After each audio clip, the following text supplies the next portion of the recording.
word love.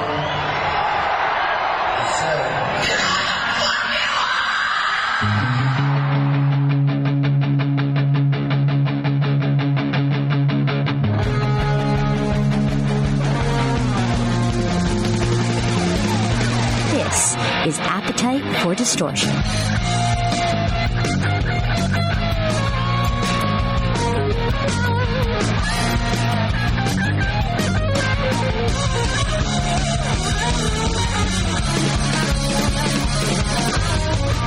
Welcome to the podcast, Appetite for Distortion, episode number 294.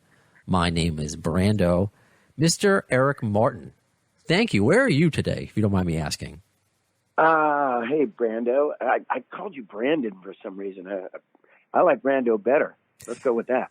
That's kind of the dilemma I'm in. We'll get to that. Answer my question first. Yeah, hold on. I'm in Northern California. Okay. I live in Marin County, actually. And, just dodging fires out here, that's all. But I do love it out here. Okay, right on. I'm here in my apartment in Queens, usually before. My listeners have heard me say this a million times, but since the apocalypse. In Queens? Yeah, I'm in Queens, New York right now. Dude, man, I was actually born in Kew Gardens. That's where I was going to go to because I feel... So Wikipedia obviously is wrong because it says Long Island. I know Kew Gardens it's not Long Island. Is it? You know what? That's Queens. That's what I think. Yeah, I mean, but I've run into a couple people over the years that say Long Island. Okay. And I guess the people that live in Queens would know, wouldn't they? Well, I'm from, as we say, or we used to say, I'm on Long Island instead of in Long Island. So I grew up there. So when I was researching, I'm like, oh, Eric is from Long Island. I wonder what town. I moved to Queens a few years ago with my fiance, so now I'm part of this crew, I guess. But Kew Gardens, being a Long Islander, always meant I had to drive on the LAE to somewhere. It was far. So that's how I always think about it. So I still think as a Long Islander, even though I'm in Queens currently. Yeah, I was a little kid, man. I was, the only thing I remember is playing kick the can, I don't remember anything. Fair enough. I know, Eric, before we started recording, and I appreciate the time you take, of course, Eric Martin from Mr. Big, trying to remember. I can barely remember what happened yesterday. You're supposed to remember 30 years ago. The landmark album, Lean Into It 30 years ago. It's a cliche question, but I guess I have to ask, does it feel like 30 years? No. It bums me out that it's 30 years, actually. Because, sorry. No, it's, I knew I was getting older 10 years ago. Anyway, but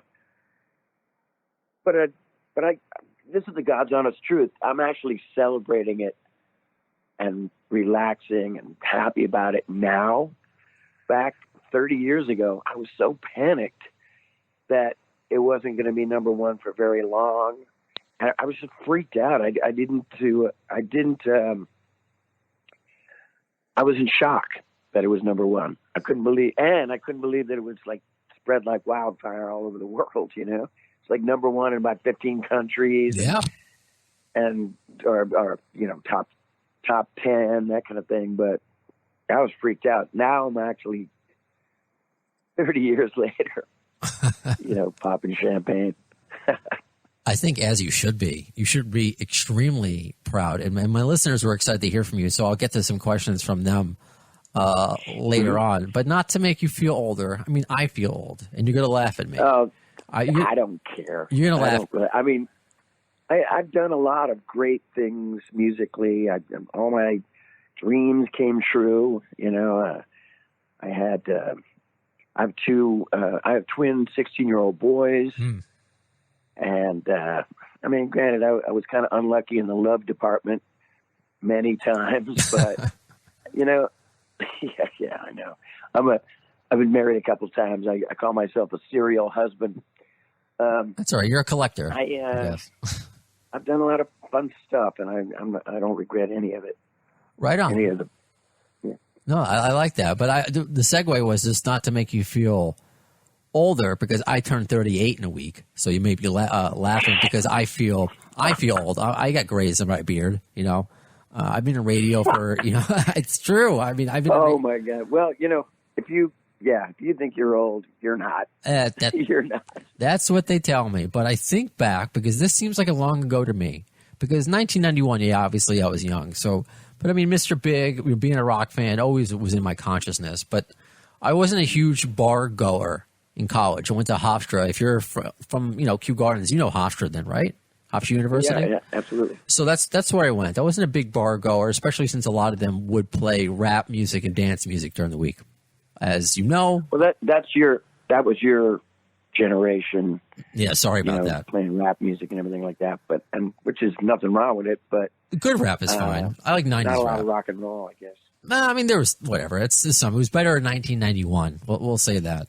But I would always go to Happy Hour because Happy Hour would play 80s stuff. And I loved it. They would play Sweet Child of Mine. They would play To Be With You. They would, you know, of course, they would do some, Corey Hart and things like that. But the same. I love Corey Hart. So who I doesn't? wear my sunglasses at night. I love it. So, but the point being that same crowd, that same college crowd that would listen to rap all week and dance music all week, when To Be With You came on, all these drunken Long Island kids and girls and fraternities and sororities would sing along to it like it was just the most beautiful song they've ever heard. And I still remember that to this day. It seems like a long time ago to me. I graduated college a while ago. But it's that song having an impact to every generation. So it's like it almost becomes new to people, even though it's 30 years old. Does that make sense? Well, it's a harmonious song. I mean, it's like, I don't know if this is bad or not, but it's kind of like singing Happy Birthday. Everybody can do it, you know? It doesn't mean it's good, but I see what you're saying. Harmonies and everything. I mean, like, you know, it's got that Beatle flavor to it. And even if you're out of tune, you still sound good doing it on the chorus, you know? It's like almost where you hear like sports games and people are singing stuff, you know? All Old Lang Syne, Happy Birthday, To Be With You. I guess, you know, that's how I look at it. Was that the thought process going into that song at first? Because obviously, like no, a lot of... no. Okay. I loved the Beatles when I was growing up, and I also loved my sister's girlfriends. That's who I was trying to impress. Nice. You know? And no, it was just a fluke. It was. I didn't even think about harmony until later on when I started singing it with other people. But yeah, I always knew it was a good song. I had no idea it was going to be number one. I didn't even think rock and roll people, we don't think that way. I mean, now we do. Yeah. Because, you know, you get on the radio and you get a little taste and you're like, oh God, I'd like to get another top 20 hit or something.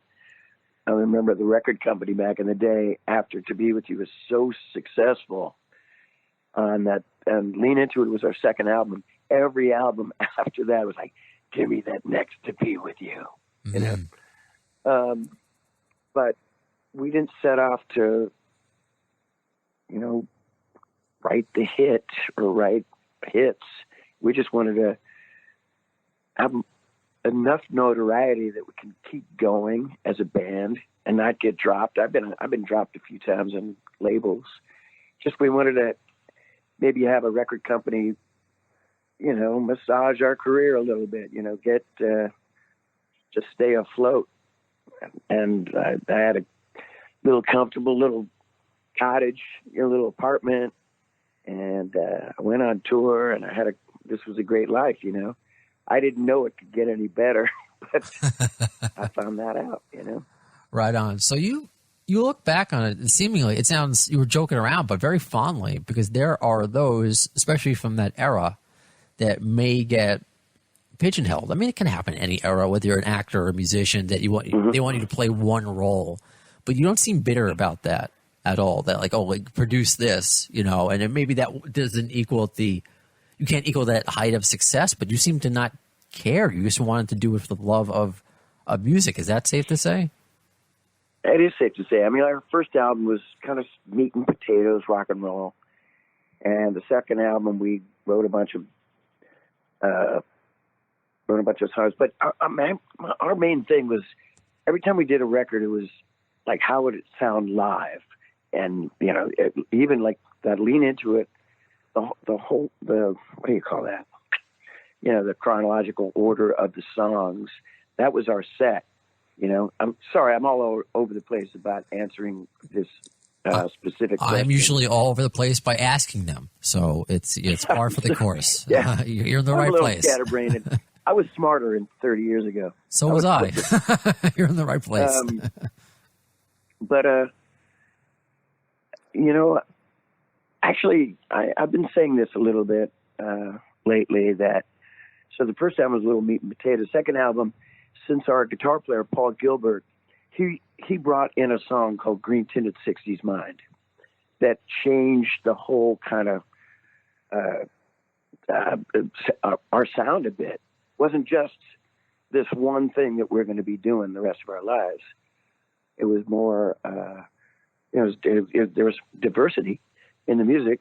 And since he brought that in, I already played To Be With You for Billy, Pat, and Paul in '89 when I first met them. Mm-hmm. And they go, good little song, man. Good little Beatle type of song, you know? And so when he brought in Green Tinted, I said, hey, maybe we can revisit this song again. And they were like, oh, okay. You know, it was, everybody was pretty open to do anything and everything on that second album. Mm.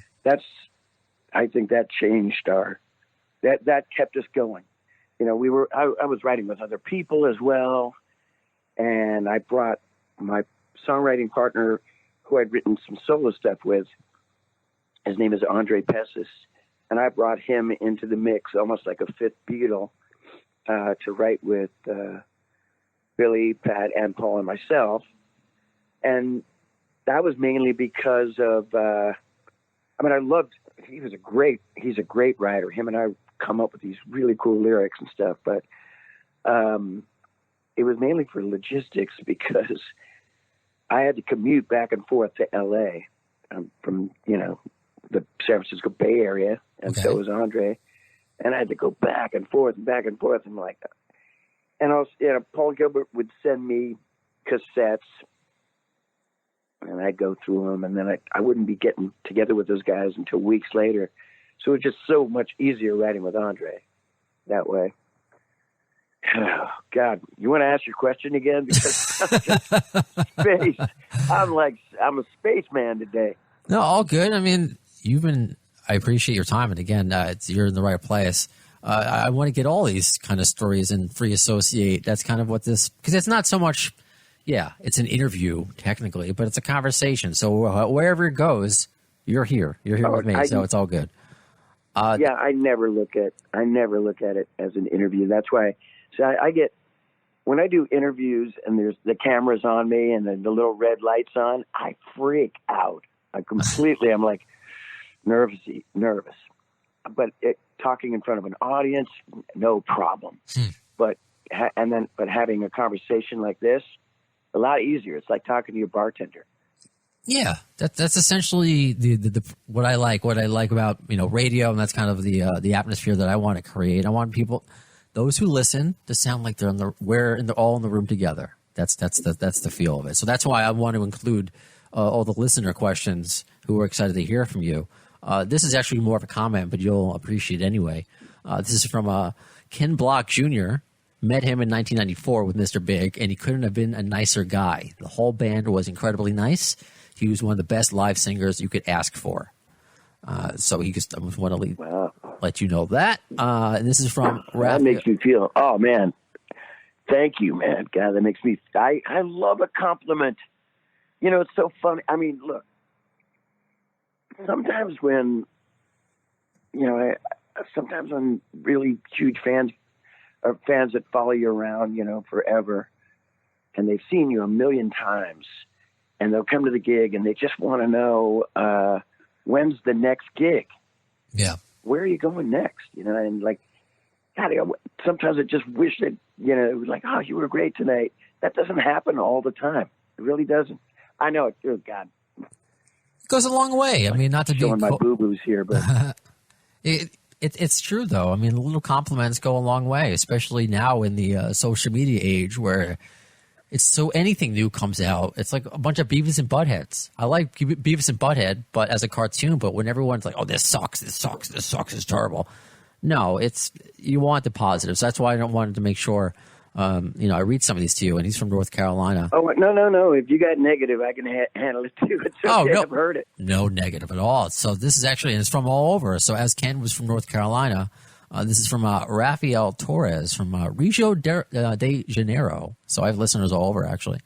He said, I always thought Mr. Big was a very underrated band. They were awesome and deserved more recognition worldwide. I wonder if he feels the same. So that's his question, because people call Mr. Big, it's like the Japan effect, like I'm big in Japan. So is that something you feel Mr. Big should have been bigger worldwide? Actually, I kind of beg to differ a little bit because we were never Bon Jovi big, but we played all around. I mean, we were selling out, 50,000 people vibe in Jakarta and like Surabaya. We've been to India a bunch of times. We've been pretty much everywhere in the world, and we did great. We did great business. Maybe he felt kind of like maybe how my mother felt after 91, after the To Be With You kind of thing. We had an album called Bump Ahead, and I think Wild World was on there. We did a Cat Stevens cover. And then after that, when the musical climate changed, they didn't play us that much in America. Once in a while, I mean, every day they would play To Be With You in the United States somewhere. But, you didn't hear about Mr. Big too much. And a lot of my peers, guys in bands, the 80s and 90s kind of rock and roll stars went back to painting houses and, some of us couldn't get arrested in America, but we as a band, we went everywhere else. We had the luxury. We were lucky to go out and play all, Europe, South America, Mexico, Latin American countries. Where else they said, man, UK, Ireland, everywhere. And we come home and my mother would go, how come they don't play you on the radio here? It was so funny. And maybe that's how this guy feels, like you're it's an underrated band or whatever. I mean, we did good business outside of America. I wish I wish it kept going in America, I like but everywhere else. But you're not big until you impress your mom. It's the same thing with my mom. Oh, dude. Unless like a My podcast, my brother she doesn't know how to turn on a computer, so my brother would have to put on a podcast to hear me interview rock stars. But if I'm on FM and she could turn it on her in her car that's like 20 years old, oh yeah, I can hear you now. Now you're somebody. I get it. My mother, God rest her soul. Gosh, she was so funny. I used to get so pissed off too. We'd be walking to a restaurant, me and my kids and my mother. I specifically remember this. It was like one of those, I don't go to McDonald's. I hope you're not sponsored by McDonald's, but I got no sponsors. I don't go to McDonald's, but they had like a little ball cage thing in there. Sure. When my kids were little. Ball pit. So I remember walking to this McDonald's with my mother, and I just noticed like some van in the parking lot with these rock and roll guys coming out of it. Very like Spicoli in Fast Times at Ridgemont High. I gotcha. And I'm talking to my mother for a second, and I'm holding my kids, picking up Dylan, picking up Jacob, and we're going into the restaurant. And I look, and my mother's over there by the van talking to them, pointing to me, mouthing the words, "To be with you." It was hilarious. She did it all the time. She used to call the radio stations in Sacramento, California, where she lived, and say, "I didn't hear my son's music today." Classic. Oh, well, I appreciate your sense of humor about it all. I really do. So, it's something, it's interesting because 1991, because she's hearing a lot of, I don't know if your mom was a rock fan, but no, she was an Eric Martin fan. And True. My mother was an Eric Martin fan. All throughout my whole career, even before Mr. Big, I was a rock singer, a soul singer, R&B, not heavy metal, but like harder rock. I pretty much did anything, and she loved it all. Cool. She loved it. She probably loved the crooners and the Frank Sinatras, but look, both my parents were so supportive. They used to, "Hey, Eric, get in here and play some acoustic guitar for our friends at the cocktail party at the Martin House." Oh my God! So to go back, because going back to 1991, because I wanted to know what your mom was thinking and also what everybody else was thinking, because you broke out and Mr. Big broke out, but I think there was a meme recently that went around that showed it was all these cassettes piled on top of each other of all these albums that came out in 1991, and it was only like a small amount. Actually, people were like, "Oh, you forgot this one, you forgot that one." So what was that like when you're seeing Nevermind come out, 10 come out, Use Your Illusion come out, Actung Baby? So many. Go back to I'm sure Go back to 1991. One of the best years in music ever. Is that an overstatement, an understatement? Yeah. How do you feel about that? It was a great time to be playing music. It was something for everybody. I couldn't believe, like when I was talking about how the musical climate changed, I couldn't believe that we had a number one single in 1991, 92. I always, is it 91? I can't remember. Anyway, I can't believe we had a number one single, and Nirvana and Pearl Jam were they were the new kids on the block, metaphorically speaking. Sure, and that's exactly what I mean. A lot of bands. I'm sorry. Not to interrupt, but that's exactly what I mean. What you're talking about. So go ahead. I was just emphasizing what you were saying. Yeah, I'm blown away. I don't know how that happened. We caught the public on a good day, and also look, we've been touring with everybody since '89. It doesn't seem that 89 to 91, and all of a sudden we have a hit. But God, man, I've been doing this for 45 years practically, And Billy Sheehan, David Lee Roth, he was in a band called Talus back in the day, from Buffalo, working his ass. So a lot of people have, maybe not me so much, but I was kind of a regional star a little bit, but everybody knew who Billy Sheehan was as rock and roll people. Okay. And Paul Gilbert knew Young Gun. Pat Torpy had played on so many albums from the 80s and 90s, from Belinda Carlisle to Ted Nugent to the Knack, And we've been around for a long, long time. And then we toured constantly. Right when we got our first record, '89, we didn't stop. So it was like campaigning, when people I think here's my theory.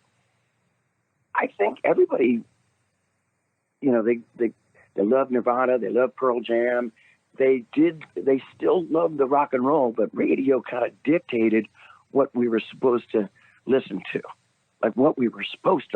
which is bullshit kind of, sure. And our concert, I didn't feel the effect. There are a few friends that are in bands from the 90s that felt the effect of the grunge movement. It was, to me it was like 70s rock and roll, classic rock and roll a little bit. the grunge movement with some punk, better lyrics than we were writing, actually, some of them. And but they were wearing the same clothes we were. You know, I don't know. Everybody kind of looked the same to me. That's a good point. But I didn't feel the effect at all. That's a good point. Sorry. Nothing to be sorry for. So what was your take on it? Like, how did you feel? Well, I guess you kind of answered that. Were you into bands also, like Nirvana and Soundgarden?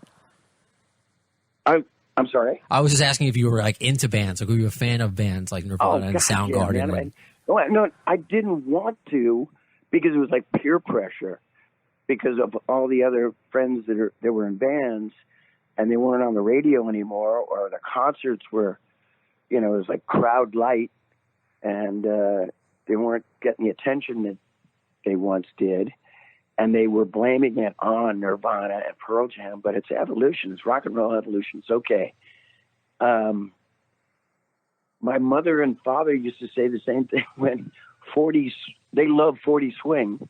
And when the 50s came in, they were like, oh man, what's this new music? I don't like it. Elvis Presley, what? What's going on? And then the 60s, Beatles, what? And, you know, ask my parents, can I cut my hair like Paul McCartney? You know. Anyway, it's so funny to think about evolution. Yeah, every generation. I was pissed because of them. I think it was peer pressure to go, you're in Nirvana, but it wasn't their fault. I think it was radio. It's a funny thing about when you go to Japan, mainly in Japan, everything is on the radio. It's Justin Bieber, Aerosmith, Mr. Big, Frank Sinatra. And that they're on rotation. You know what I mean? And in America, it was just like, this is what we're going to listen to, and that's it. And, you know, there was no internet. The cell phone thing didn't, maybe there was cell phones, but no cameras or anything like that in them. I remember actually when To Be With You is number one, that was my first purchase. I go, I'm going to get a cell phone. That's amazing. Yeah. Not a beeper? But a cell phone. Nice. Yeah. Oh, what did you say? I said not a beeper. You moved on from the beeper? Yeah, I never had a beeper. Okay. Yeah, no, I never had that. Pager. You know. Paging Eric Martin. None of that. I love it. Yeah. It was cell phone. I mean, I was going to buy one of those, you know, those ones like you get at the construction yard. They look like a size 14 shoe with a gigantic antenna. I was like, oh, I can't wait to get one of those. Anyway. So if you were, I'm assuming by the name of the podcast, and I mentioned earlier, 1991, Use Your Illusion also came out. Appetite for Distortion, Guns N' Roses themed. Destruction. Yeah, there you go. Well, no, Distortion is the name of this podcast, and a play off the word. Oh, I thought you were talking about Guns N' Roses. Sorry, man. No. So, Appetite for Distortion is the name of the podcast that you're on right now, currently. Okay. Yeah, so that's obviously a play off of Destruction, and so Distortion's just a funny way. Yeah, I know you get it. So I always try to find the 6 degrees of GN'R bacon between what I call GN'R bacon. I'm sure you've heard of 6 degrees of Kevin Bacon, 6 degrees of separation. Yeah, this ain't my first picnic, son. Yeah, I know. Yeah, I have. Yeah, I know. Right. So I so obviously learning about you and learning about, the 30th anniversary of Lean Into Me, about, promoting what you need to promote. Let's find out what 6 degrees there is, connections you have to Guns N' Roses. So one I wanted to ask for, and I did not know, and I'm very happy to find out that you were involved. Matt Sorum, you're friendly with Matt Sorum, and you guys worked on a song for a Power Rangers movie, right? Yeah. How did that happen? I can't really remember how it happened, but it was, I don't remember who put it together, but it was Ron Nevison producing it. Ron Nevison did all the Heart records, Physical Graffiti for, Led Zeppelin, all the Babies records. If you were like John Waite fan, Babies, oh man, so good. And it was Kim Bullard, was the keyboard player, session guy that's played on tons of artist records. This guy, Tim Pierce, who played with Rick Springfield, and he plays with a bunch. He actually played on a couple solo albums of mine. John Pierce, no relation. He was a bass player for Huey Lewis and the News. And Matt Sorum, and me, and they go, yeah, we're going to do Go-Go Power Rangers, the theme thing. And I'm like, at first I thought it was cheesy as hell, right? And then I'm going to do it for the kids. I think I might have been a Japanese connection with Bandai, right? And I love Japan, so anything they ask of me, I'm doing it. I did it for the kids and cash. But my kids, my own children, they were born later, and it was always a toss-up to play something when you're driving in the car. They go, Dad, can we hear Daddy's song? And I'm thinking it's To Be With You. And they're, no, it's Power Rangers. Love it. But there was a little funny thing that happened, actually. And I just remembered it the other day. So Matt Sorum, great guy, super great person, great human, and a phenomenal drummer. Anyway, we cut it a couple times. They played it. I was in a different room singing the vocals, and then we spliced it together because I think it was analog at the time, and we're listening to it, and Ron Nevison's cutting the tape, and he's making it all perfect, and he goes, "Hey, you guys are done." And I remember Matt going, "We're never going to be able to do this live." It was just kind of funny because no way in hell we were going to do this song live, but it was funny. I would love to hear that live. I'm not going to lie. The Power Rangers theme song, I think, kicks ass. I mean, aside from your version, I'm into it.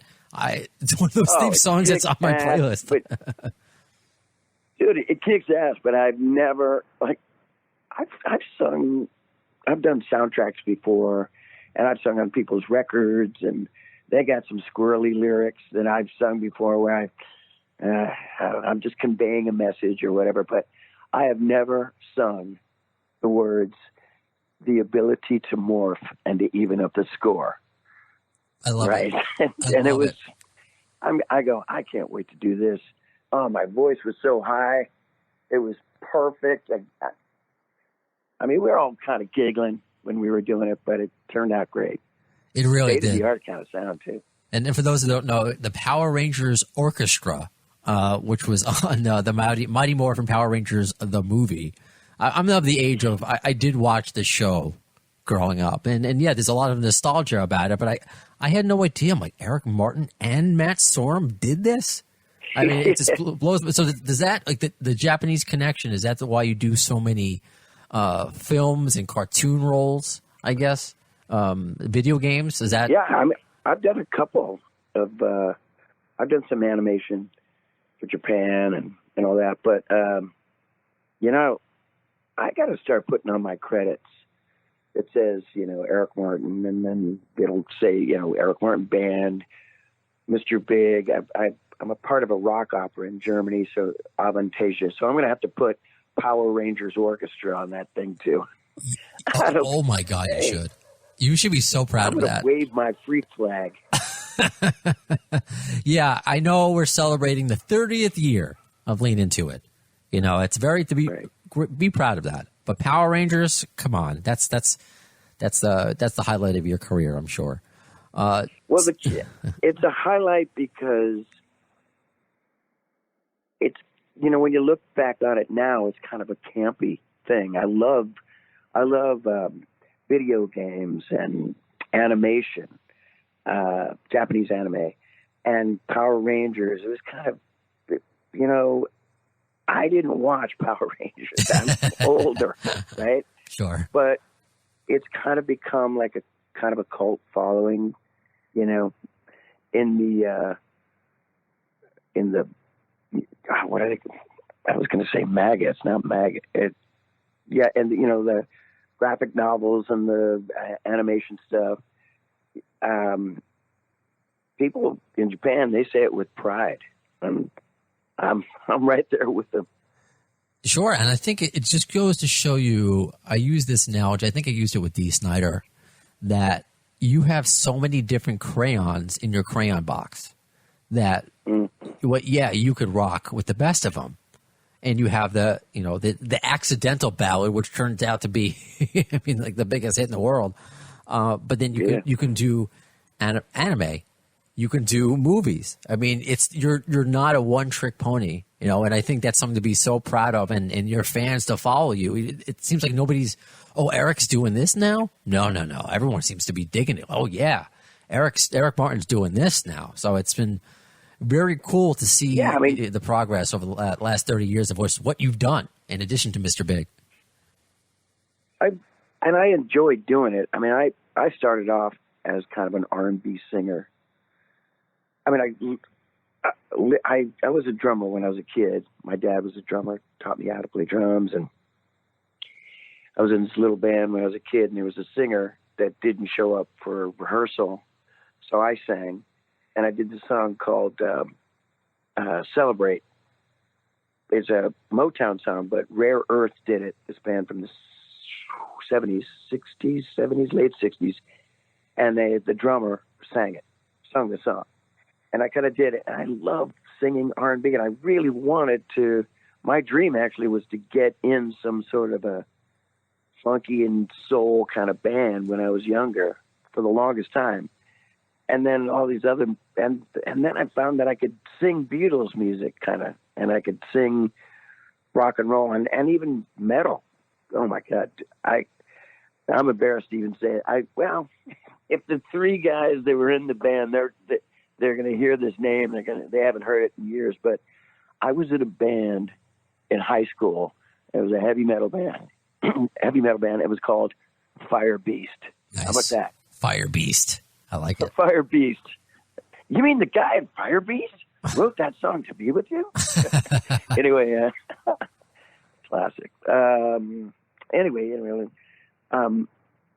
you were saying something about, just remember this, you were saying something about being pigeonholed and to be with you. And I don't know if I answered that question correctly, but which 20 minutes ago, when we had a strong following, like a lot of guys, a lot of dudes. Sometimes they'd bring their sister, to look at me. I don't know, or go, he's cute and he's got a good voice, but mainly it was dudes, and they all paid attention to Paul and Billy and their pedals and their fast fingers on the fretboard. And when To Be With You and these other songs started creeping up, Just Take My Heart was a hit too, as well. It was like top 10. Mm-hmm. And a lot of girls came to the shows, like when we had a hit, and they were kind of going, I could see it in their faces. And when we're playing songs like, if you're a fan of Mr. Big, you'd remember Addicted to That Rush, or Billy Sheehan, he wrote Shy Boy when he was in David Lee Roth. So we played Shy Boy, speedy kind of metal tune. And they were like, I could see it on their face, all shocked, because they were thinking, oh, this is the same band. We're waiting for To Be With You. And over the years, maybe it's because of that part of the 90s, they listened to everything and they loved everything. And I don't think we did get pigeonholed into like we're the ballad band, because we definitely had a strong following of harder rockers. Anyway, cool. Yeah, you can if that makes sense, you can edit that in. You slip that thing in later. No, it all makes sense. Absolutely, it makes sense, and I appreciate your perspective on it, because there are those, and the bands that have come to mind. Warrant, the late great Jenny Lane, how it just kind of was like a bane on his existence with Cherry Pie, it seemed. Even though it was a rocker, he just didn't want to be known for that. Or Extreme comes to mind. Well, because, when you start writing You know, I like Warrant. I actually opened the Warrant a couple weeks ago in Indiana. I do acoustic shows as well. Cool. With me and this guy, PJ Farley from Trickster, New Jersey's Trickster from the 90s, and a guy named Ben Hans who plays percussion with Kip Winger. So we opened to Warrant the other day, and they have tons of great songs. But yeah, when you hear that Cherry Pie, and I know people love Cherry Pie, but it's a little sexist kind of vibe. I know. But in the 90s, I don't know. I don't. It's hard to explain that. I'm not. I know what you mean. Maybe he felt it was a little too sexist. I don't know. I think because now, whether you like it or not, we look at a lot of things through different lenses. Through the, I hate to bring it up now in a fun conversation, but like the Me Too stuff. I think as people look back, and yeah, it was the decadent 80s and the 90s, and it's a fun cherry pie. I don't look at it as like that, like pervy. No, I this was just I'm assuming that's maybe what Janie thought. Oh, I think it was a great song and it had a great hook. People loved it, and like you said, looking through different lenses, that's really good. This was like an old VH1 when they used to. Oh, and they are bringing it back to Behind the Music, but I'm obviously paraphrasing. But Janie was like, hey, look, that's I had more sex in the 90s. But Janie was like, I'm doing cherry pie eating contests. Everything's cherry pie. That's all the label wants to hear is another one. Wow. So it's like one of those situations. And you said it earlier, how the label is like with future albums, where's the next, Be With You? And you're like, well, yeah. That's what I was curious about, how some people think. And obviously you have a whole career, but there are those people that just like, hey, it's that one thing, which it isn't. And obviously you're still playing shows, which is, a testament to that. I do have to ask, and then you can say pass or whatever if you want, because speaking of shows, look, I mean, the Rolling Stones have already announced that they're going to go forward without Charlie Watts. ZZ Top going forward. I mean, it's difficult. I would never tell anybody how to grieve or how to go forward. I mean, Zeppelin never got back together. How do you feel about anything in the future with Mr. Big, with the loss of Pat? With the loss of Pat. Yeah. No, I don't want to pass on this. I definitely want to talk about it. Okay. I'm just being respectful. Oh, no, I feel you. At the time, I was so scattered, and I was grieving, and I still wanted to play, and I don't know what I was doing when Pat, so he had the Parkinson's and he had other things going on, illnesses, but he continued to play with us. We brought him out on the road. I'm so glad that we did that, because he was feeling so bummed out, and he was like, I'm just going to sit at home. No, you're going out with us. We got, Billy met this guy, Matt Starr, who plays drums for Ace Frehley, and they really liked him. So Matt came out on the road and did the heavy lifting drums. My voice is cracking. I sound like a 14-year-old. I won't keep you on too much longer, so you can. If you need to take a drink, wet the whistle. Sorry, I did that last night. Nice. I just got home from the road. I got a little bit of a sore throat, and hey, it's the way it is. That's the Eric Martin voice nowadays. Right on. Days. But anyway, where am I in this conversation? you had Starr. So Matt Starr. Yeah. Played the drums, and Pat. We had a cocktail kit on the side of the drums, and he played percussion and did all the background vocals. I mean, him and I we were the. I sang. He was my second in harmony, and then Billy sang the high part, and Paul sang like a lower tenor part. But we needed him out there. It was good for us too. Our spirit, we definitely wanted our brother out there on the road with us. So we did a couple of years of that, and Pat would play maybe 6 songs on drums, and then his body was deteriorating, and or I don't know if that's the right word, but he was getting sicker, but he still stayed out there and he still worked hard. And he went down to like playing a couple songs, like Just Take My Heart. And there was another one from an album called Stories We Could Tell. It was called Fragile.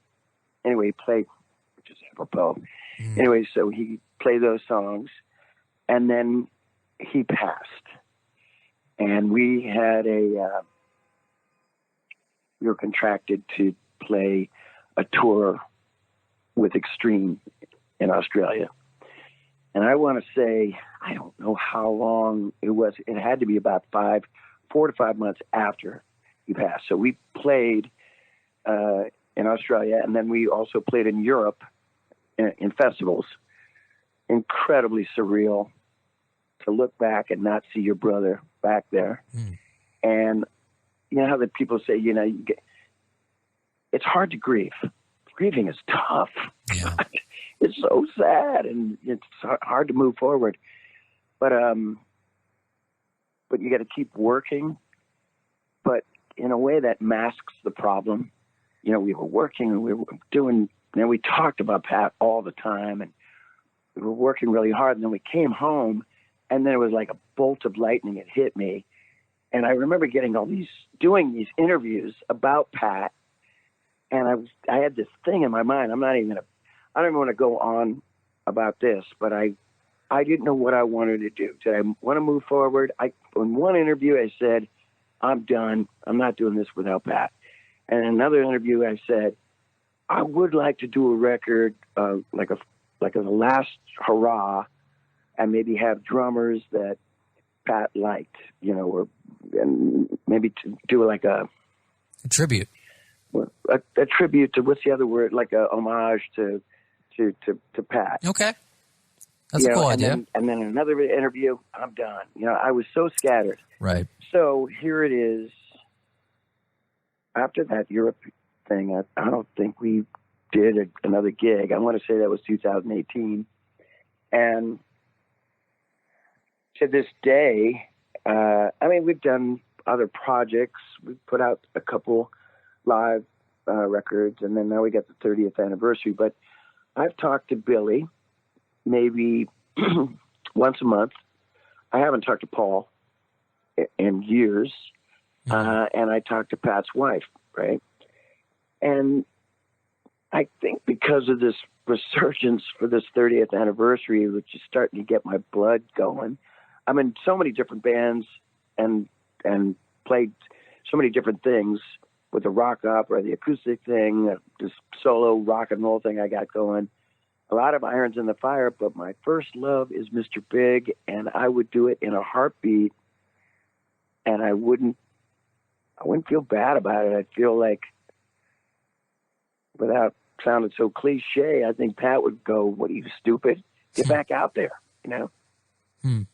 So yeah, that's my long answer. I would love to I love singing. I do it all the time anyway. I sing Mr. Big music, and I play with all these different musicians, and we do different versions, but I like to play with the real guys, actually. I love playing with Billy and Paul, and it makes people happy. And a lot of fans want to hear their Mr. Big, you know, and I would like to appease them. Well, if the opportunity presents itself, as somebody who has yet to experience Mr. Big live, that's something I would want to see, you know. But in the meantime, yeah, we have this great 30th anniversary edition to relive these moments. If you don't mind me asking also before it escapes, is there a reason, you know, again, if it's personal, you don't have to say that you haven't spoken to Paul Gilbert in so long? I don't know. I mean, I reached out. Well, no, I mean, I've texted him, and you know, it's not bad. I don't think it's bad. I don't know. I think he went right into working on solo albums, and I went and did my thing. We just sort of lost touch. It's not because of anything. Okay. It's just, life. Yeah, it's life. Yeah, it's life gets in the way, you know. Okay. Yeah, there's happy birthdays and there's Merry Christmases and Happy Easter and That's all you need. You Really. know, he did this. That's all so you silly. need. That's all He did the silly, you know, like a silly title of his new album, Werewolves of Portland. How about that, right? And I thought, okay, what's going on here? And he had a video. It was really, really neat, colorful panels, videos on YouTube, and him and his sons in it. And I felt so good. I felt great. I almost felt like, God, I wish I would have done that with my kids, you know. Yeah. But yeah, I love Paul, and I'm really proud of him, and I love all his music and shit. I call Billy all the time and say, Winery Dogs, great band. Sons of Apollo, great band. Yeah, I mean, there's no animosity that I know of in our group. But you know, we'll all always have this thing because, you know, Pat Torpy, he was kind of the anchor of our band, and it's almost like, you know, are your parents still around? My mom is. My dad is not. Yeah. So my mother, when she passed away, well, we always went to my mother's house. My brother and sisters and nieces and nephews, we always congregated at my mother's house for New Year's Eve and 4th of July. 4th of July was a big one. And I don't get to see my brothers and sisters that much, and I'm on the road, and they're doing their thing. So when my mother passed away, we stopped seeing each other. It's sad. I mean, we're older, and we got other things going on in our lives, but we don't make the effort like we used to when my mother passed. So when Pat passed, our mission was to bring Pat on the road with us and be, you know, we knew that he was going to eventually not go on. We, you know, didn't know he was going to pass away, but we didn't, we knew that he was going to stop touring probably after a certain time. And when he passed, it just took the wind out of our sails, and we decided, I think subliminally, we all just kind of, not subliminally, we just kind of drifted away from each other. Yeah, that's understandable because it's, you know, I'm sure when you guys get together, you can't help but think about your buddy Pat. I mean, it's there, even if it's not brought up. So, I mean, I get it. That's part of the grieving process, and you know. Look, yeah. I talked to his wife, Karen, all the time, sweet lady, and we always talk. We you know, every couple of months we just jaw about Pat, and she always asks, she goes, hey, you know, are you going to do anything with Mr. Big? And it's weird for me to hear her say that, but I go, I don't know, you know. Look, I've said this before too, and this I don't know if I say it correctly, but I'm a cheerleader for Mr. Big, right? And Billy and Paul, they're the team. They don't come to practice, so I'm cheering for nobody. You know, that doesn't make sense, but I am the guy when everybody always asks me, are you going to get Mr. Big back together? I'm like, I don't have that authority, you know. I just have, I hope so, or I definitely will carry the torch. Right on. But right on. Yeah. No, that's cool, and I think that is so special what you all did for Pat that last tour. You said it earlier. Yeah. I mean, you figure out a way to make it happen, and you did, and that says a lot about you guys as a band. So that's great to hear. Well, I'm glad that you feel that way. I remember we were at Budokan Arena, and we always did this thing where we switched instruments. Where Paul would, I love playing drums, but Paul always got the drums. I played bass, and Billy played guitar, and Pat was the lead singer on a couple tours. And our last tour, we were playing. And Matt Starr played guitar as well. And so, what did we do? We did "Joy to the World," Three Dog Night. We did "Living After Midnight." Grease. Living After Midnight. Okay. No. What was the song? Not "Living After Midnight." the Judas Priest song. That's Living After Midnight. After Midnight, yeah. And I remember Pat, he's wearing a leather jacket and sunglasses. He's trying to do his best Rob Halford. And he's running up and down the stage. And I'm like, I was just fooling around, but I go, are you sick? I thought you were sick. And he goes, this is my outlet, man. He's running. I mean, didn't look like he had Parkinson's, you know. Mm. He used to come up on the stage. Oh, it was so weird when he did this, but it was just kind of to break the ice. He'd come up to the front of the lip of the stage, and you go, hello, everybody. Hey, there's a whole lot of shaking going on. Right? Good for him. And Good for him. It's visible, right? And we'd all, when he first did it, like he did it 80 times, you know, on tour, but when he first did it, me and Billy and Paul were kind of like, yeah. What do we do here? Yeah. As somebody, because I know you can't tell now, but I have a physical disability.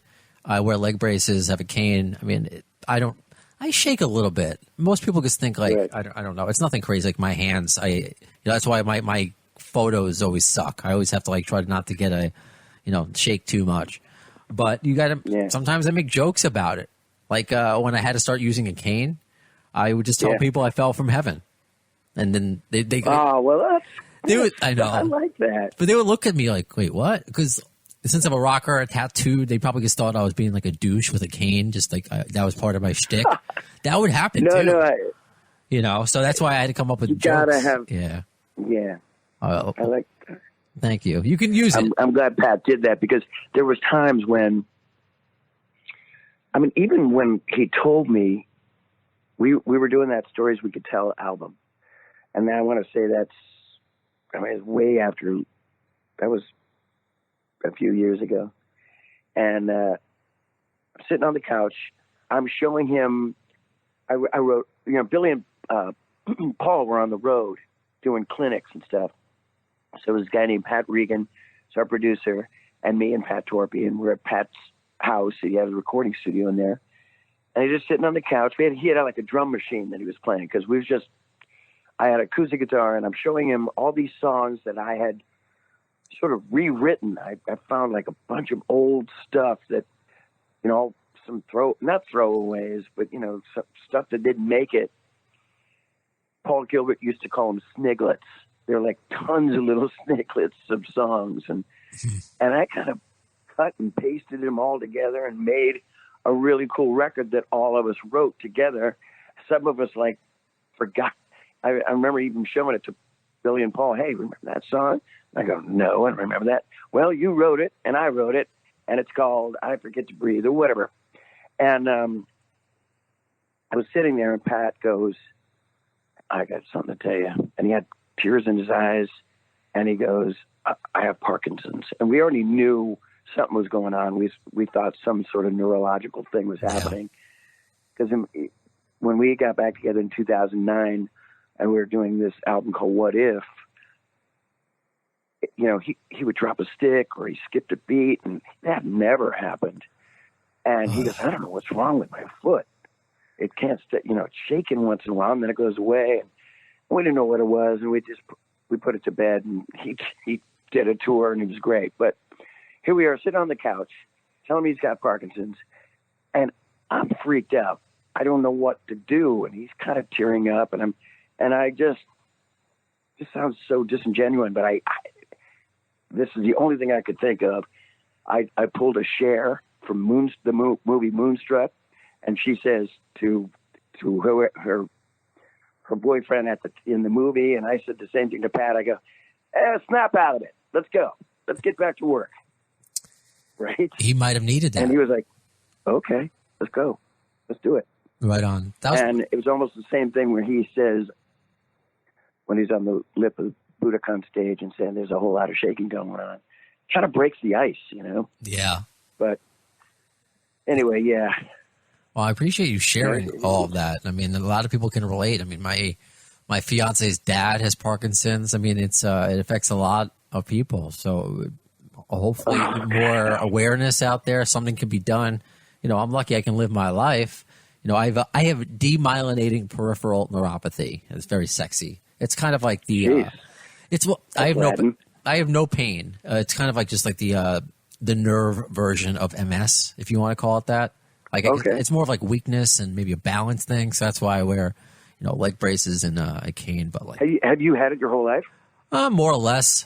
Since I was 10, my parents had noticed I came home with a limp out of nowhere. So it was kind of like a weird. So I guess like a mutation thing that happened at some point because it's not hereditary in my family. So I mean, these are things it means something to me and other fans because obviously I'm not the only handicapped Mr. Big fan out there, but to hear that, to hear people going through struggles, you know what? Somebody with MS, I haven't spoken about it yet, and it has to relate to the podcast, and maybe this will help segue into getting you out of here so you can rest your voice. But when I went to go to Guns N' Roses, no, man, no, it's okay. I love talking to you. I appreciate it. Thank you. When I went to go see Guns N' Roses recently, I saw them twice. I saw them in the time I'm talking about now was in New Jersey. So I get handicap seats now. I mean, back in the day, maybe I would try to be up against the stage and hold on for dear life. But now, I don't want to. I'm an old 38-year-old. I don't want to deal with it. So I just get the handicap seats. And I see somebody. I'm there with my fiance, roll up in a wheelchair, obviously, and it's somebody I recognized. I hadn't seen in years. I wasn't sure. I had to look up it on Facebook, but somebody I knew from elementary school. And she was not handicapped then. That she had came down with MS, but she's there, rocking out the Guns N' Roses. I think she went to Dropkick Murphys with her husband the other day. So there are plenty of handicapped musicians out there, fans. So like whenever there's an opportunity to talk about, I know it's different than Parkinson's right now, but it's all in the same ballpark of the struggles that we have to deal with and. It's very cool to hear Pat was supported by you guys at the end because there might be people absolutely. Hey, sorry, you can't cut it. I'm sorry, but that didn't happen, obviously. So it's what is obviously a sad story. There are some silver linings to hear things like that, which kind of put a smile, at least on my face. So to get you out of here, to kind of move away from, I guess, some of the sad stuff, because I like talking to you too. We could be here for hours. But since it is a GN'R podcast and you're friendly with Matt Sorum, I'm just curious if you have any Guns N' Roses stories. Like, have you seen them in concert?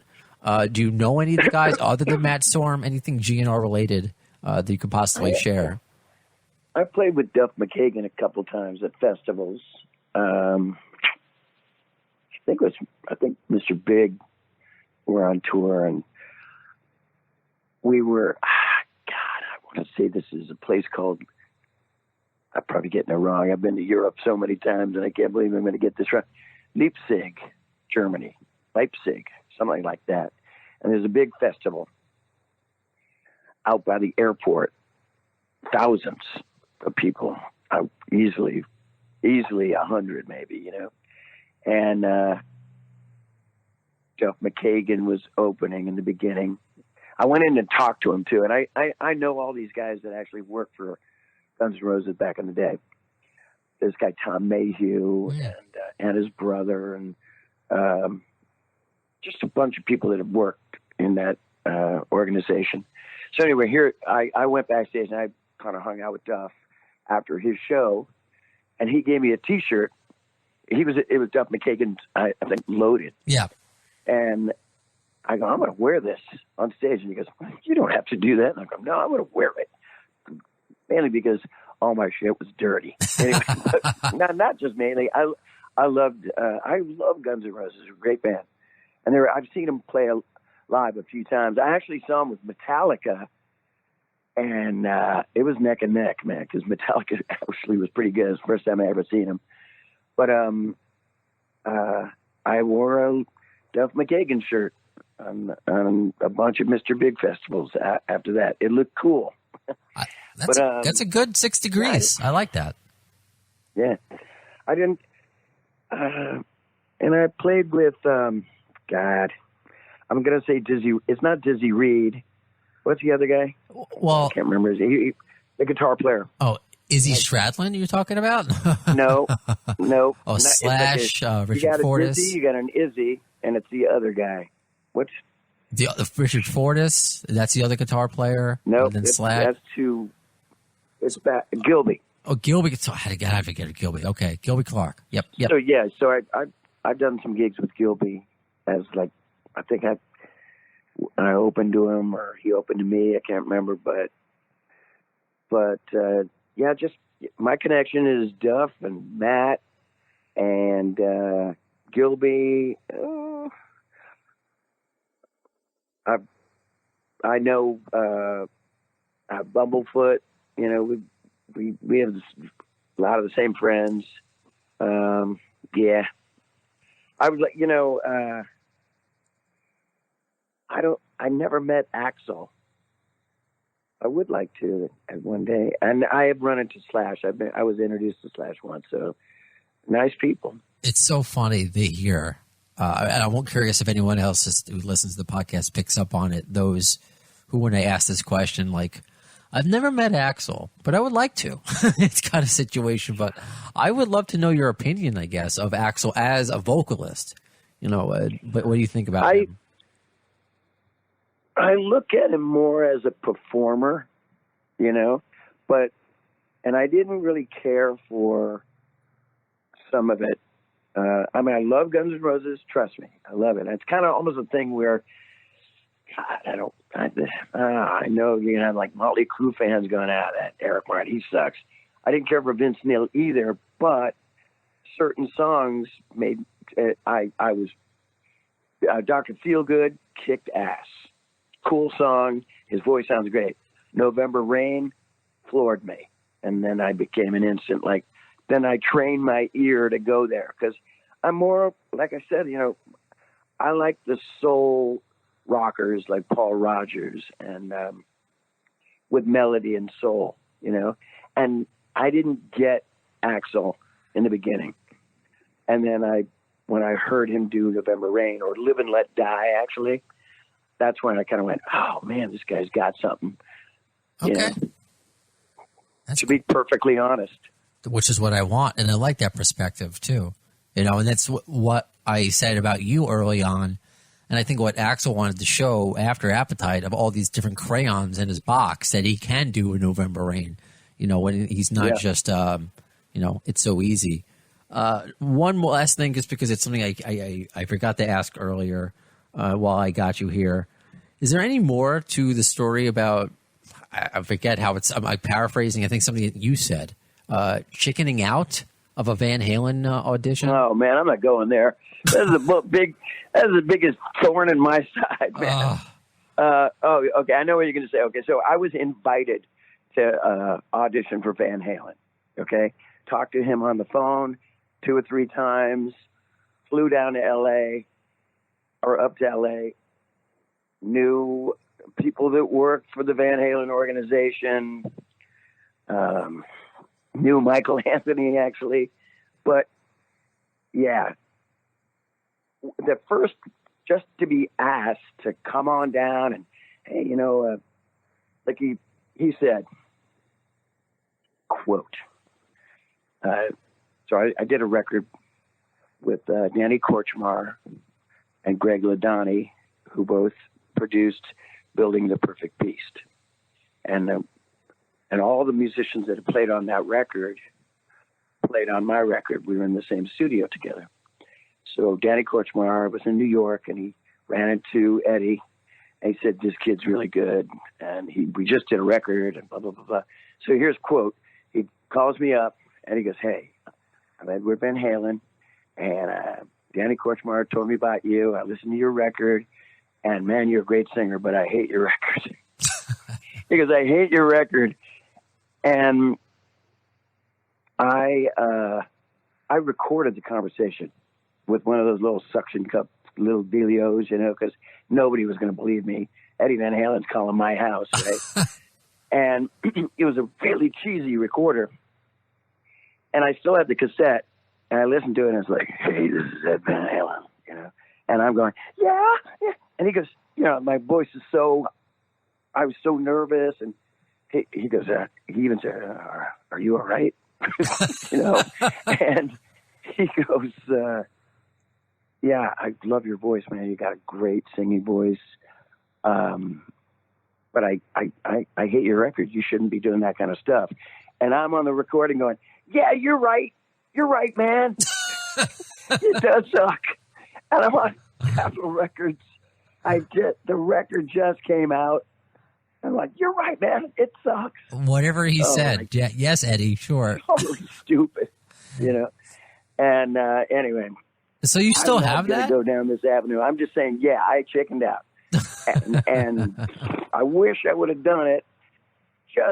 It would have looked better, and I wouldn't have to keep. And it's my big mouth that said something 25 years ago. That, you know, I was asked to audition for Van Halen. I don't know what I was thinking when I said it, and then now I have to tell people, I was 2 miles from 5150 and his house, and I just went, I can't do it. I remember my wife. We were girlfriend and boyfriend back then. She goes, "Did you do it?" And I go, "Oh, Stacey, I can't do it." Oh man, I was so embarrassed. Thank God I got Mr. Big. Thank God. I would have been that guy. Wow. You know? You're right. So you know what though? I mean, that's just life. I mean, that's just. I'm glad I asked this question last because, yeah. I mean, there's a lot to kind of unpack there, but I mean, just to still have that moment, you know, and hey, look, you know, nobody ever talks about the other thing where. So I was also invited to audition for Toto. Yeah. And I did Toto for a good week in the rehearsal studio with the whole band. And man, they, you know, I sang every song, like all the ones that everybody knows, you know, the Africa, Hold the Line, Rosanna, Pamela, everything. And I didn't get it. I didn't get the gig. They got, I don't know if they got Joe Williams. Maybe it was Fergie. No, maybe it was Joe Williams. Yeah, which they made a great choice. He was perfect. Hey, here's another one. This is another. And look, I did the Toto thing. I definitely did it. And I wanted the gig, but it didn't work out. Here's another one. Okay. Which it's not me putting my foot in my mouth even saying it, but so Mick Jones was sort of whining and dining me to be in Foreigner. And this was, my kids were just born, right? They weren't just born. Maybe they were like 1 or 2. And it was in Mr. Big. We split up.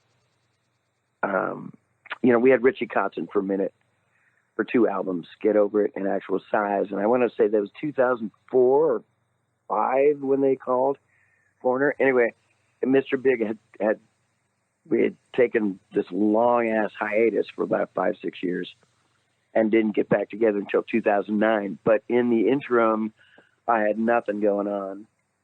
And I didn't want to do anything really because all these stories of rock star friends of mine that missed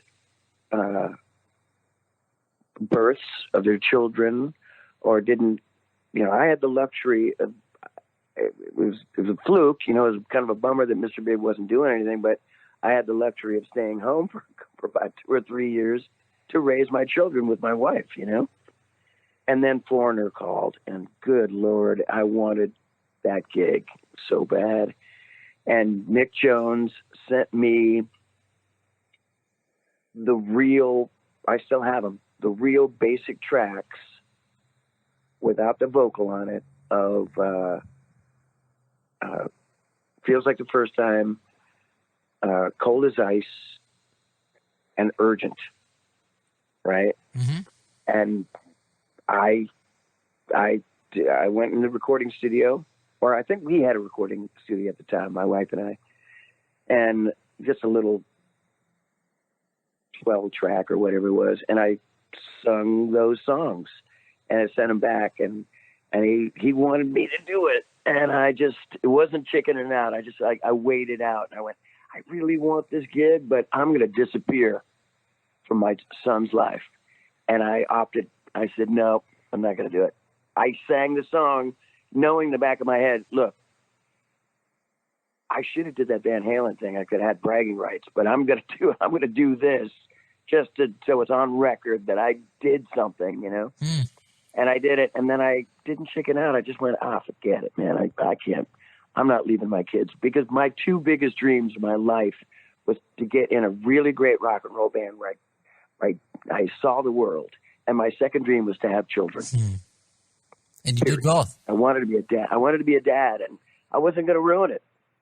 Wow. So, there you go. Wow. I mean, and Kelly Hansen, who is also a perfect fit for Foreigner. So I made the right decision all around. Yes, you did, man. Wow. I mean, everything you've said, I mean, I wasn't sure what to expect, but you are just so much nicer than advertised, and just the things that you do for the people that are in your life, that care about you and your priorities, I just think is, I hope a lot of people took things away from you, your perspective. So this was a real pleasure. I mean, not just to talk about Mr. Big, but everything. Power Rangers, Guns N' Roses, everything, but a lot of stuff. Yeah. A lot of things. Thank you for all these kind words you're saying. You know me, man. And so now that's the second compliment. Thank you. I'll take it. But it all, I know we didn't lean into it that much, but I said earlier how I've done a lot of great things, and I don't regret any of it. Maybe the Van Halen thing, just a teeny weeny bit, but not really, because I would, just getting a little sidebar for Van Halen. It wouldn't have been Van Halen with me. It just wouldn't. I'm a great singer, and hey, look, I got confidence. I just didn't have it then, but I wouldn't have been a good fit. David Lee Roth, Sammy Hagar, they're the kings, Jerry Sharon did a great job. I just didn't think I didn't think I'd be perfect. I was perfect. I thought, when Billy Sheehan gave me that call in 1988, that was a perfect fit. Yeah, it was. So let's wrap up here then, since we were leaning into other topics and conversations too much more than I guess lean into it. What can people get from the 30th anniversary edition, which you can, there are digital versions, there are hard copies. Like, what extras can people get from the Lean Into It 30th anniversary edition? Well, hey, look, I'm not a technical person. There's all kinds of remastering stuff on it and surround mixes, and I'm looking at this page that they give you, to talk about it, right? And it's so technical that you're talking to a guy who basically I still have to have my ex-wife set up my stereo. Okay, I don't know what I'm doing. I just know that a lot of collectors are just loving it. I have friends of mine in record store, when they call me, record store day's coming and Black Friday and all this stuff. And they go, you got to come in because the new Zeppelin or whatever it is, And I go, yeah, Mr. Big got all this stuff coming out. I'm like, okay, and it does there's a lot of stuff. Plus, look, I'm excited because I do collect records, and it's red vinyl on the Lean Into It album, and also a 7 single box set, and it's got like blue, green, yellow, purple, vinyl, and everything's been remastered. And I got the singles box set just recently. I'm still waiting for my Lean Into It 30th anniversary. I want to hear it again because, this is God's honest truth. I haven't heard Lean Into It in its entirety. I play the music all the time, but I haven't heard it in its entirety in years and years and years. And I would love to hear it with like some fresh ears, like everybody else, you know? Yeah, that would be interesting. Yeah, in addition to, I'm not, even though I work on technical things, I guess I fake it. A lot of remastered versions, and there are some bonus tracks. Stop Messing Around, Wild Wild Women. So there's a lot of like hard to find, bonus tracks and remastered Wild stuff. Wild Women. Let me just say that Wild Wild Women I hadn't heard in years. Me and my partner Andre wrote it. It was kind of a bluesy rock song. It didn't make the record. There's a few songs that didn't make the record, and that was one of them. I didn't even remember writing it. And then the other one, which I loved, I pushed for it so hard. It was called Stop Messing Around, and that did make the record. For one little thing, Pat Torpy said it sounded like Aerosmith, and I'm like, so? Right? And I go, dude, it sounds like Aerosmith. Yeah. I was influenced by Aerosmith, and I guess, yeah, but it's a lot like Aerosmith. Like, still I was going, I remember I could see myself in fantasy recording studios in Berkeley going, so? We need it, and he goes, nah, let's pick this one. What about To Be With You? I don't know if that was the case, but, it's the luck of the draw, luck of the Irish, who knows, but taking songs out of the hat, it just... It all worked out, but now we get to hear these two songs. And I did hear Stop Messing Around. They emailed me some audio files of Stop Messing Around. I was like, oh man, this song kicks ass. And then, in the back of my head, I wish it was on the album. Well, it's on the album now. Hey, the Stones just did it. They just released a song that was supposed to be on... Was it Some Girls, maybe? But like a song that didn't make the album, but it was still a great song. So it is really special for fans to hear these things that have been on the cutting room floor. Oh, absolutely. Yeah. Absolutely. Like even, I don't know, I only heard a teeny piece of that song, Doom and Gloom.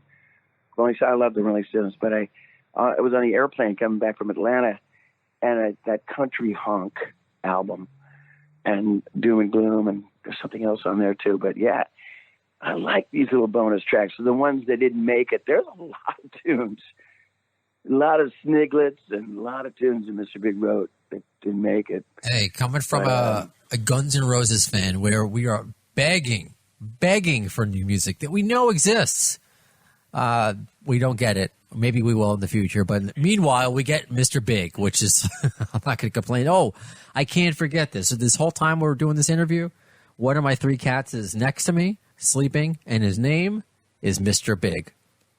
Shut the front door. He was technically, well, first we call him Piggy, but his real name, if cats have a real name, is Mr. Big. He was named after the Sex and the City, Mr. Big, but I don't know. Why'd I ruin it? Why'd you have to say that, Brando? Why'd you have to say that last part, man? I think I just offended him. He was named after Chris Knopf. That's funny. You know. I think I just offended Mr. Big. He just got up after sitting here for an hour next to me. I love it. Eric, this was more than a pleasure. Thanks for going overtime. I know we were scheduled for a shorter time, but it was just, I felt like I have known you. You were super friendly. You made my job easier. So just thank you for your time, and I'm looking forward to everything you have in the future, assuming the apocalypse, agrees with what you can and can't do. Oh, God, trust me. At the mercy of that plague, man. Yeah. But I'll let you know. I'm out on the road. I just booked a South American tour for next year. So I'm doing, I'm living the life that I wanted. So I'm happy about it. Awesome. That makes me happy. And next time you're in your old stomping grounds of Queens or Long Island, I'll be sure to see you, and we'll fist bump, since shaking hands aren't allowed anymore. We'll fist bump. Exactly. Well, Eric, thank you so much. Hey, in a sidebar, I know we're still recording this, but yeah, boy, you really had me at I fell from heaven. That's a great thing to say. It took a while. Makes you feel good anyway. Thank you. I mean, it took a while. It's funny. because I was self-conscious for a while. I mean, when you have things that like with Pat, you live half your life. I mean, I had 10 years of living my life, a quote unquote normal, but things start to happen. You don't know how to break the ice when people you think people are staring at you or things like that. So, it took some, there were some bad ones. I used to say, to girls, I was crippled by your beauty. They didn't like that. That's stupid. Yeah. And I'm sorry to say, like, you probably thought that was pretty cool, Snidely Whiplash, but I don't know.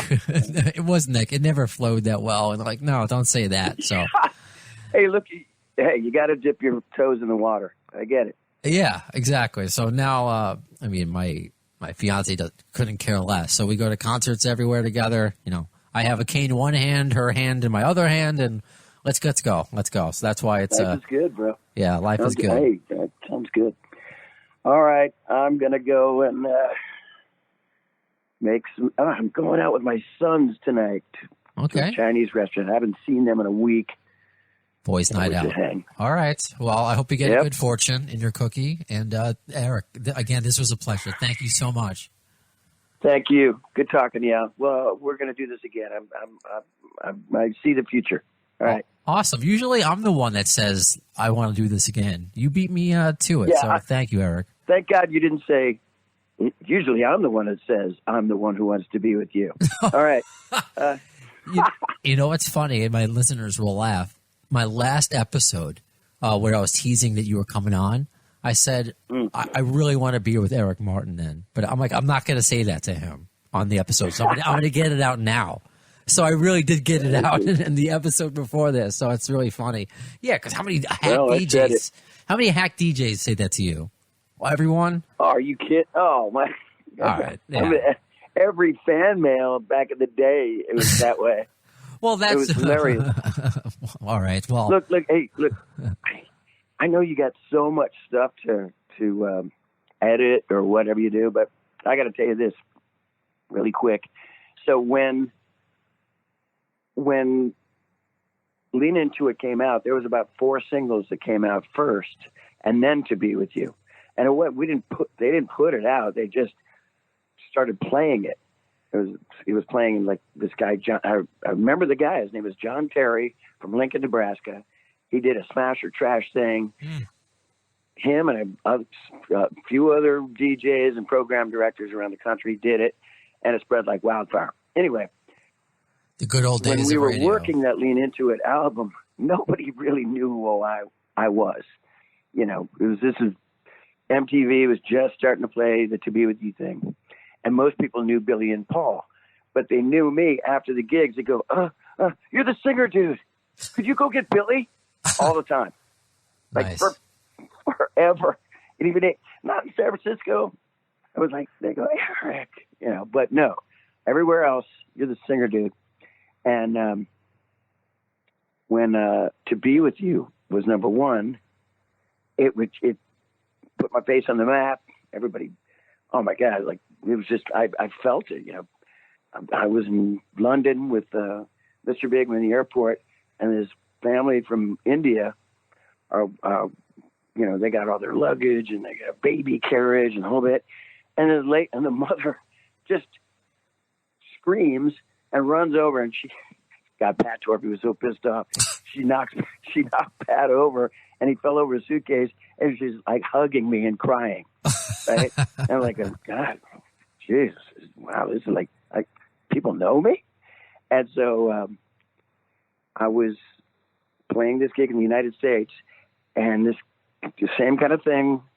I'm backstage outside in the parking lot talking to the fans, and they go, hey, and I'm thinking in the back, I go, that's right, Eric Martin. They go, you're the To Be With You guy. Anyway, I just thought I'd tell that funny story. It is funny, and I do like it. And I'm not going to edit anything out. The only if I seem like I'm in a rush, it's because, and I've said this on the podcast as well. The podcast is just kind of a passion project that ties into my actual radio job. So one of the things I actually do is I work on Keith Sweat's radio show. You know Keith Sweat, the R&B singer? Yeah. So I I work on his radio show, The Sweat Hotel, so I have to go connect with Keith Sweat and have him record some liners for stations. That's what I got to do. What's he like? I met him literally once because he's usually just talking to him like I'm talking to you now. And he's nice. I mean, he's, quick. He sings. He's like, all right, let's go. Let's record. And we record and that's it. It's never it's never a conversation like this. I'll tell you that much. But wow, I thought it would be. Well, I enjoyed talking to you. I'm glad there was no other interviews after this. You got a little bit of a gift to gab, and I'm Mr. Big Mouth. And, thank you. I mean, I would have kept if you had us another one after. I mean, I've done 7-minute interviews, 8-minute interviews. That's no big deal. Oh no, I hate cutting people short. That's why I even tell my publicist they go, Eric, 30 minutes. I'm like, no, as long as you want. I don't care. I mean, better to.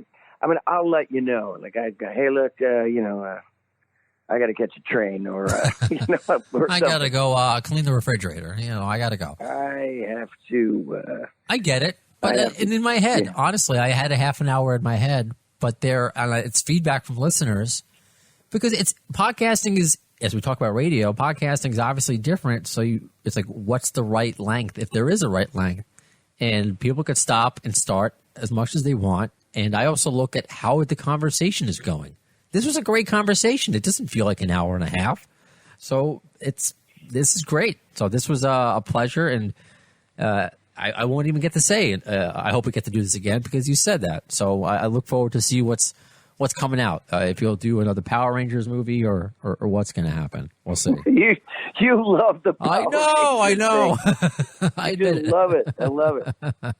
Eric, thank you so much. And you have yourself a great day and a great dinner with your sons.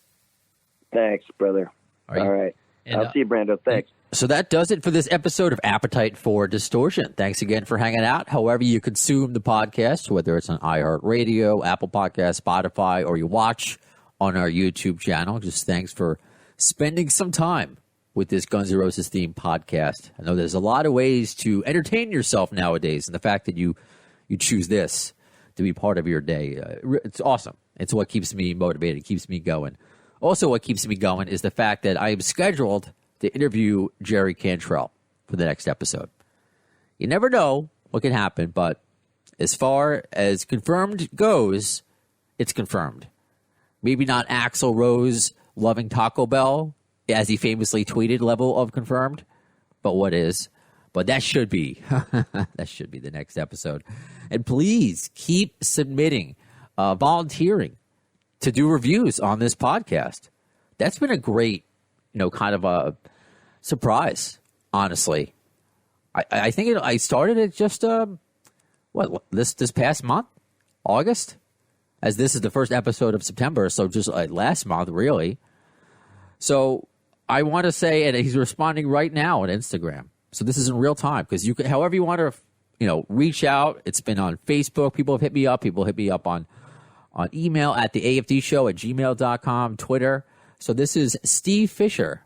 Maybe you'll be surprised that I'm reading out our Instagram conversation. So find Appetite for Distortion on Instagram. So Steve Fisher writes, "Hey, Brando, volunteering myself if you're looking for any reviewers for the September 23rd show in Columbus, Ohio. Let me know. I've been a listener since day one. Love the podcast." And you know what, Steve? First time I'm reading your name. I said this before. It means so much. Not every listener I know is going to be active on social media and comment on all the stupid polls that I have, or what song you like better, or Absurd, or My World, or any of those silly posts that I make. So it's real nice to see these unfamiliar names and kind of meet you. Oh, getting texted by my girlfriend, who is now, she's gone for a week. She's seeing Dave Matthews for 3 days at the Gorge. So she is to Dave Matthews as what we are to Guns N' Roses. So Steve, you're going to do a review. No Dave Matthews reviews on the show. So thank you, Steve. And he just wrote back. Woohoo, thanks. Looking forward to it. Because I said, yeah, let's do it. So be like Steve. If there's a show coming up as Guns N' Roses continues to tour, knocking on wood, as all these other shows are Other concerts are either completely going off the rails or postponing dates. The GN'R, aside from a couple Wolfgang dates, it's going. Knocking on wood. So just volunteer. And perhaps you will be on a future episode of Appetite for Distortion. So that does it. When will you see the next episode? In the words of Axel Rose concerning Chinese democracy, you'll see it. I don't know if soon is a word.